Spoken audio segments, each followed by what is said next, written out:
असल बदमाश, असल जो है डाकू कह लें, जो भी कह लें, वो नेतन्याहू है, इजराइल है, टेररिस्ट स्टेट है, लाइक मोदी, लाइक इंडिया। अस्सलाम वालेकुम दोस्तों, ईरान के ताबड़तोड़ हमलों के बाद इसराइल की हालत का जिम्मेदार अब ट्रंप नेतन्याहू को बता रहे हैं और खुलेआम उन्हें बुरा भला भी कह डाला है। 75 साल की तारीख में पहली बार ऐसा हुआ है कि इसराइल के प्राइम मिनिस्टर को किसी ने गालियां दी हों। जी हाँ, देखिए मुशाहिद हुसैन क्या कह रहे हैं। वीडियो पे जाने से पहले हमारे चैनल बुलबुल टॉकीज को लाइक कीजिए और सब्सक्राइब कीजिए। मीर साहब, पहले तो बड़ी खुशखबरी है कि दो पाकिस्तान के जो दुश्मन हैं, हिंदुस्तान और दूसरा इजराइल, दोनों को यके बाद दीगरे फेंटी पड़ी है।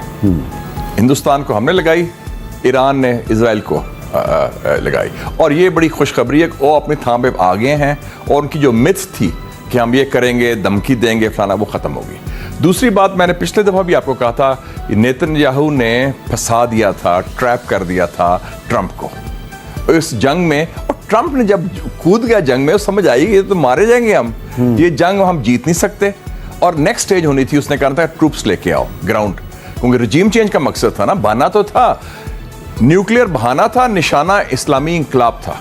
तो वो एक क्लियर हो गया कि अब अमेरिका कोई नई जंग में शामिल नहीं होगा। और आज जो उसने गालियां दी हैं नेतन्याहू को, पहली दफ़ा 75 ईयर्स की तारीख में हुआ है कि एक अमेरिकी सदर ने इजराइल के खिलाफ खुली बात की है। और मेरे ख्याल में इजराइल लॉबी शायद अब उसको माफ़ ना करे। और ये आप जो जॉन एफ कैनेडी के साथ हुआ था, ये उसको सामने रख के बात कर रहे हैं? बिल्कुल, एब्सोल्युटली करेक्ट।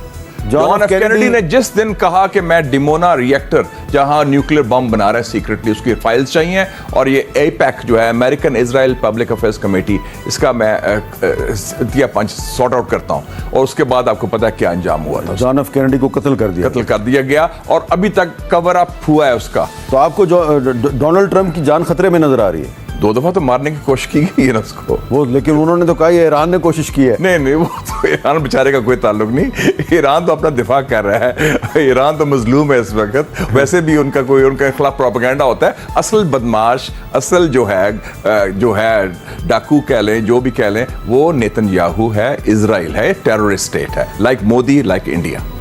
अच्छा एजाज चौधरी साहब, ये बताइए कि आपको क्या लग रहा है कि ये जो डोनाल्ड ट्रंप ने सीज फायर अनाउंस कर दिया है, इस पे अमल दरामद हो सकेगा या नहीं हो सकेगा? जी, बहुत शुक्रिया मीर साहब।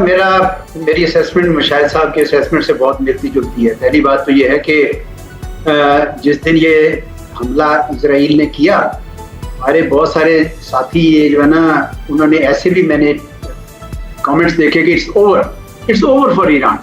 और फिर बाद में कुछ लोगों ने कहा कि जी रिजीम चेंज हुए बगैर आप देखेंगे खत्म ही नहीं होगा। और कुछ लोग तो इस हद तक बढ़ गए कि जी पहले ईरान का खात्मा होगा फिर हमारी तरफ आएंगे। सब अंदाजे झूठे और गलत साबित हुए।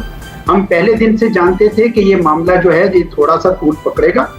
ठीक है, अभी सीज फायर हुआ है, जो आपका सवाल है, अभी सीज फायर बेशक हुआ है, लेकिन मैं आपको बताऊं तनाजा हल नहीं हुआ। जब तक फलस्तीनियों पे जुल्म चलता रहेगा और ये दूसरी रियासत नहीं बनाएंगे, उस वक्त तक आप देखेंगे कि ये मामला जो है ना, ये कोई ना कोई मसला खड़ा होता रहेगा।